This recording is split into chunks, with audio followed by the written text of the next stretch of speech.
Então, para nós que sabemos, né, ler a palavra, entender a palavra, extrair, né, a extrair o que está escrito da forma que está escrito do autor, para poder nos edificar, para poder compartilhar com outro, vamos entender que não vamos compreender para a gente não fazer como muitos, né? Quando está lendo, futuriza, né? Sempre bota para frente.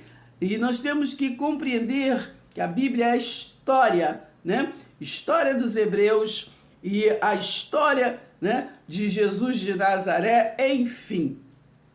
História dos profetas. Então temos que compreender para poder conseguir fazer a hermenêutica, a interpretação certa, para poder nós conseguir trazer para a nossa realidade, né? Para a nossa realidade hoje, né?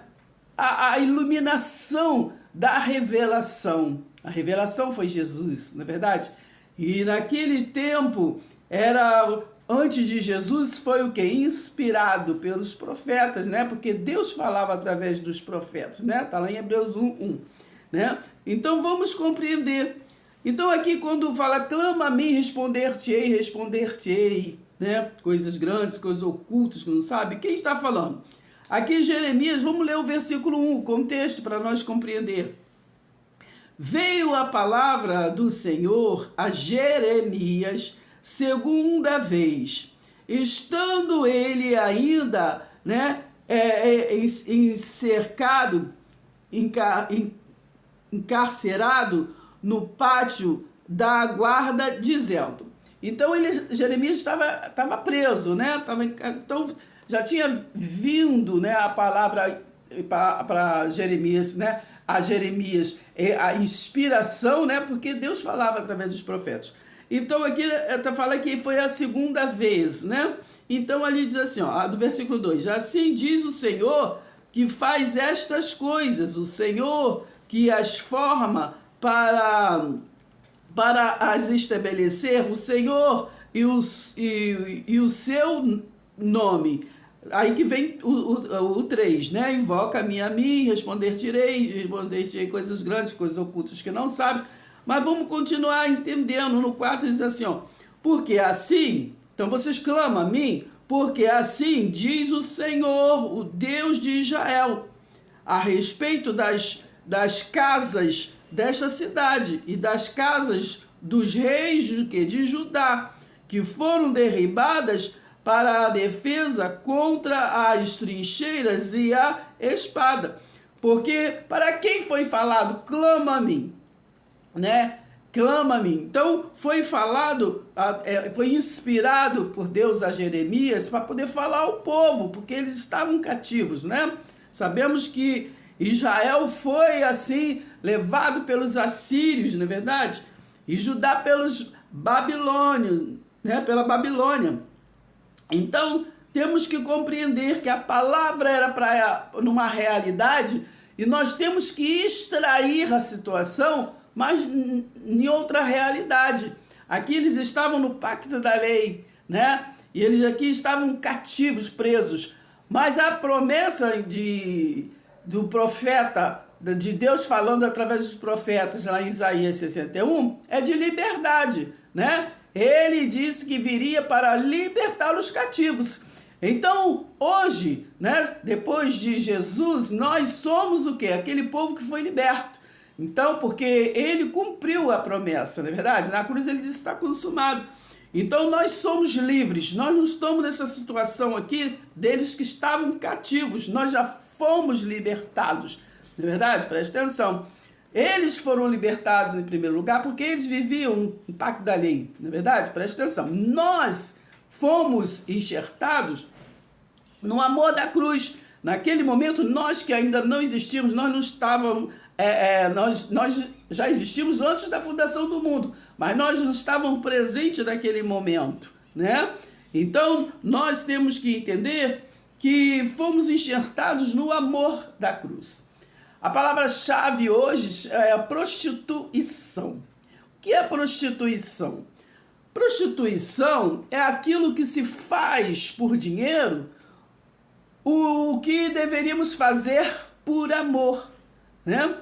Então aqui nós temos essa situação do socorro. Deus sempre socorreu por amor, né? Sempre salvou por amor, não é verdade? Então ele trouxe para nós a graça, né? Ele disse: a minha graça te basta, né? Que é graça, favor imerecido, né? Gratuitamente. Então, aqui no versículo 8 diz assim, ó: purifica-los-ei de toda a sua, o quê? Iniquidade, com que pecaram contra mim, e perdoarei todas as suas iniquidades com que pecaram e transgrediram contra mim. Tá vendo? Não vamos futurizar, porque aqui é para um outro povo, né? Aqui já aconteceu o perdão.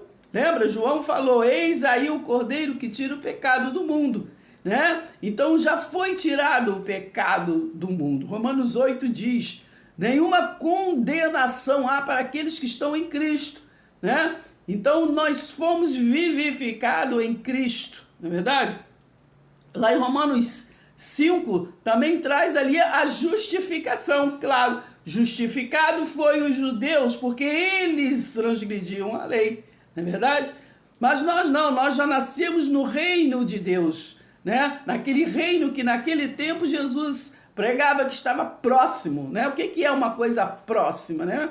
Então ali o reino de Deus, o governo de Deus estava próximo. Mas precisava ser derrubado, né, o governo humano, né, que é o reino humano, para poder ser estabelecido, né? Lá no livro de Hebreus 9, ali, por ali está falando, era preciso, tire primeiro o primeiro para poder pôr o segundo, né? Então foi tirado a lei para poder ser estabelecida a graça, não é verdade? Então, enquanto o templo de Jerusalém estava em pé, né, ali vigorava o quê? O sacerdócio levítico, vigorava, né, assim o governo humano, não é verdade? Mas desde o momento que foi destruído, e ele foi destruído no ano 70 DC, né, depois de Jesus, naquela geração, né, Mateus 24, versículo 34, naquela geração foi derrubado, né? E tudo aquilo aconteceu naquela geração de Jesus, né? Porque ele cumpriu, ele falou: está consumado. Então houve uma transição da cruz até a derrubada do templo de Jerusalém, para poder ser arribado o templo espiritual, né? O governo espiritual, o reino de Deus, não é verdade? Muitos ficaram no governo humano, por isso Mateus 22, eu fiz maravilha no seu nome, né? Como falamos no vídeo de ontem. Mas Jesus: apartai-vos de mim, eu não vos conheço, porque continuaram fazendo pelo templo de pedra, né? Em nome do templo de pedra. Mas nós não, nós sabemos que Cristo é o nosso altar, né? A nossa cobertura, não é verdade? Então vivemos por Cristo. Jesus disse assim, ó: das minhas mãos ninguém os arrebata. Então vivemos nesta realidade. E para completar esse raciocínio, né, aqui em Mateus 21, vamos finalizar aqui no versículo 12, que fala sobre a purificação do templo. Porque Jesus estava ali ainda naquele pacto da lei, porque Mateus 5,17 diz que ele não veio revogar a lei, sim cumprir, não é verdade? Então ele estava ali para cumprir a lei. Então, dali até o templo ser derrubado, era o pacto, vigorava ali, é o pacto da lei, né? Presta atenção. Então, o pacto da graça, que é o evangelho eterno, né? Só vigorou depois da derrubada do templo. Lembra que Jesus falou: não vai ficar pedra sobre pedra, e não ficou mesmo, né? O homem é que arribou templos, né? Depois, a partir de Constantino, não é verdade? Mas isso já é outro vídeo, né? E nós sabemos disso, que quem arribou foi Constantino, quem decretou o dia do Senhor, domingo, né? Mudou a verdade de Deus em mentira, foi Constantino. Decretou em 7 de março do ano 321, né? Que o primeiro dia, batizado por causa de Domiciliano, não é verdade? Domingo seria o primeiro. Então, o domingo é o dia do Senhor, né? Mas foi estabelecido pela Igreja Mãe Católica Apostólica Romana. Então vamos finalizar aqui entendendo, né, que a purificação do templo, né, mas não lembre-se que o nosso sábado é Jesus, Cristo, ressurreto, né? Ele é o nosso sábado, não é verdade? Presta atenção, hein? Ele é o nosso descanso, entendeu? Na nossa realidade, presta atenção. Então, Jesus entrou no templo e expulsou todos os que ali vendiam e compravam, né? Derrubou as mesas dos cambistas e as cadeiras dos que vendiam pombas e disse-lhes: está escrito, a minha casa será chamada casa de oração, mas vocês estão fazendo dela um covil de salteadores. Vocês sabem o que é salteadores? Presta atenção, hein? Então, assim, nós vamos finalizar com esse entendimento, porque aqui traz para nós o que é realmente, né, espiritualmente, prostituição, né? Estavam fazendo por dinheiro aquilo que era para ser feito por amor, não é verdade?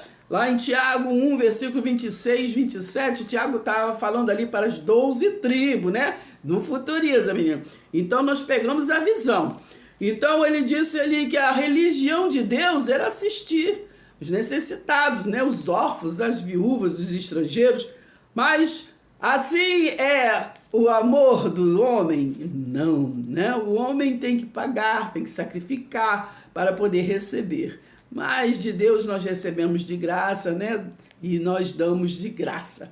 Entendeu, menino? Presta atenção. Então vamos ficar com essa palavra hoje, né? Beijo no coração e não esqueça, né? Vamos pegar a visão e curtir nossos vídeos para passar para outros. Até o próximo vídeo, se assim o Deus nos permitir.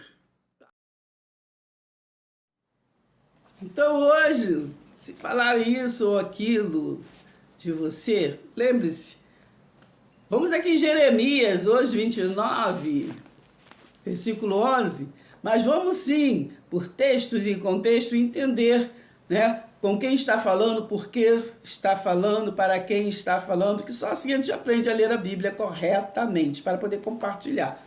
Isaías 29, versículo 11, eu é que sei que pensamentos tenho a vosso respeito, né? Diz o Senhor dos Exércitos, pensamentos de paz e não de mal, para vos dar o fim que desejares. Vamos entender o mistério. Se inscreva, deixe seu like.